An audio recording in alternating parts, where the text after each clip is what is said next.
Good morning, students. Today I am going to teach you present perfect continuous. In previous class, I have completed present perfect. All kinds of present perfect I have completed. And now I am going to start present perfect continuous.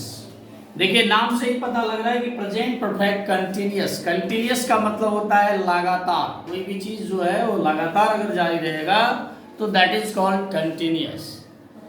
और continuous का देखिए अभी आप हम एक definition लिख रहे हैं कि प्रेजेंट परफेक्ट कंटिन्यूअस का डेफिनेशन क्या है कि the work which has been already started, यानी काम आपका पहले से चालू है, started, but not finished yet का मतलब अभी तक आपका काम समाप्त नहीं हुआ. And it seems that one thing more, it seems that here let me describe. It seems that it will continue in future is known present perfect continuous tense. देखिए ध्यान देना है कि इट सीम्स दैट, ऐसा लगता है, it seems that means ऐसा लगता है कि दैट विल कंटिन्यू, ये लगातार जारी रहेगा इन फ्यूचर, यानी भविष्य में भी ये जारी रहेगा. तो इस तरह के सेंटेंस को हम लोग क्या समझेंगे, present perfect continuous. The work which has already started, which has been already started but not finished yet, it seems that it will continue in future, ये भविष्य में भी चलेगा. तो ये आपका कहलाएगा प्रेजेंट परफेक्ट कंटिन्यूअस टेंस. अब इसका स्ट्रक्चर ऑफ अफर्मेटिव देखिए. अफर्मेटिव फॉर्म में क्या है, सब्जेक्ट डालेंगे. वो हर एक टेंस का हमारा जो स्ट्रक्चर है वो सब्जेक्ट से स्टार्ट होता है. Subject means doer of an action. Action जो है किसी भी कार्य को करने वाला तो होना चाहिए, इसीलिए हमारा क्या होता है, सब्जेक्ट हो जाता है. सब्जेक्ट डालने के बाद हैज हैव डालेंगे. वो आपको in previous class I have taught you about has and have. Where has is used and where has is. वो आप प्रेजेंट परफेक्ट में भी हैज हैव का यूज आया था, उसमें आप लोगों को बताए थे कि हैज का यूज कहाँ होता है और हैव का यूज कहाँ हो रहा है. तो आप लोग जानते ही होंगे. एक इसमें एक्स्ट्रा जुड़ जाता है बीन. बीन को डालना है, इसके बाद बिफोर है, B plus I N G is called before. Before हो गया, ओ हो गया, आर हो गया. एक और एक्स्ट्रा इसमें जुटा है सिंस और फोर. टाइम को इंडिकेट करने के लिए एक प्रीपोजिशन का यूज है, सिंस है और दूसरा फोर है. या तो आप किसी भी सेंटेंस में सिंस डाल सकते हैं या तो फिर फोर डाल सकते हैं. दो ऑप्शंस आपके पास रहता है, या तो सिंस डालना है या तो फिर फोर डालना है. तो फोर कहाँ डालना है, सिंस कहाँ डालना है, कंफ्यूज नहीं होना है. देखिए सिंस का यूज हम करते हैं जहां पर फिक्स टाइम होगा या सर्टेन टाइम होगा, उस स्थिति में हम लोग क्या करते हैं, सिंस का यूज करते हैं.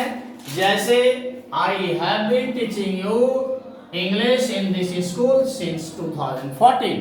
ये समय जो आप देख रहे हैं 2014, ये एक फिक्स टाइम है. और जब फिक्स टाइम आपको सेंटेंस में मिल जाए तो आपको पुट कर देना है वहां सिंस.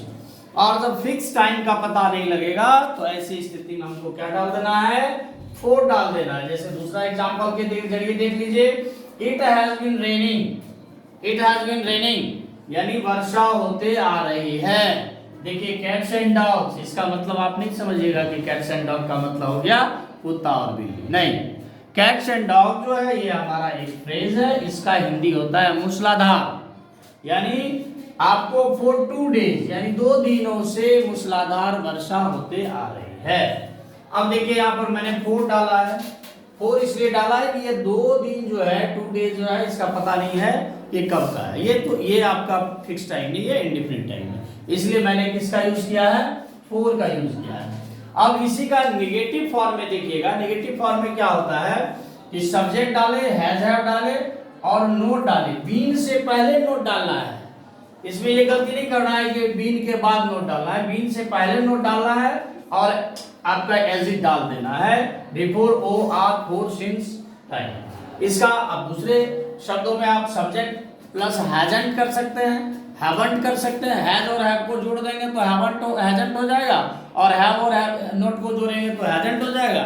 और ये नोट को जब जोड़ते हैं have plus note haven't, has plus note hasn't, तो इसको जोड़ देने के बाद हो जाएगा बिफोर 100 और 150 रेशियो। सॉरी बेटा सॉरी।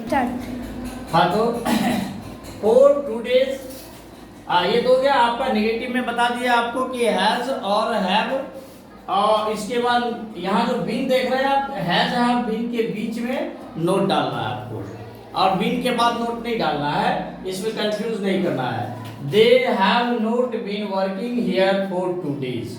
अब दे हैव नोट बीन, देखिए यहाँ हैव और बीन के बीच में नोट डाले हैं, बीन के बाद नहीं डालिएगा। Have not been working here for 2 days, वे लोग यहाँ 2 दिनों से काम नहीं कर रहे हैं या नहीं करते आ रहे हैं, ये कंटिन्यूटी को बता रहा है। They haven't been working here for 2 days. Is that clear? ये आपका अफर्मेटिव और नेगेटिव सेंटेंस था। अब हम अगले क्लास में आपको जो रेस्ट 4 पार्ट बच गया, वह क्या बच गया आपका? अब आपका बच जाएगा इंट्रोगेटिव, इंट्रोनेगेटिव, WH नेगेटिव, वो मैं अगली क्लास में पढ़ा दूंगा। If you like this then please subscribe.